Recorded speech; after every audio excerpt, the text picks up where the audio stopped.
Yo, what's up guys? Welcome back to the channel, and today let me show you how to use Twoguysfinance's treasury management services. Alright, it's gonna be a quick video. We're not gonna waste too much time on this. Just gonna give you guys a step-by-step guide and show you how it works. Alright, let's get into it. So the first thing you're gonna do is to log into your Twoguysfinance account. You can log into your Twoguysfinance account on the online banking platform. That's the website, or you can log in on your on the mobile app. That's the Twoguysfinance mobile app.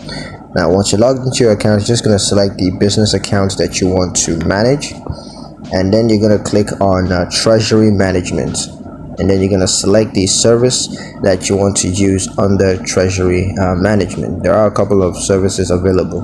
Now you're just going to use the Twoguysfinance Treasury Management services to manage your business cash flow, and you can always review and reconcile your business transactions. Likewise, you can use Twoguysfinance's to track your business financial progress. All right, you can use Twoguysfinance to do that. And also just contact Twoguysfinance customer service if you have any questions about treasury management services, and they're going to help you out with that.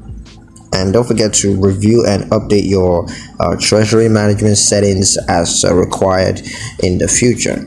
So yeah, that's pretty much it on how to use Twoguysfinance's treasury management services. Hope you guys liked the video. Hope you found the information useful enough. If you did, like the video, comment down below, let me know what you thought, share the video with your friends, and subscribe to the channel if you haven't already, and I'll catch you guys in the next one.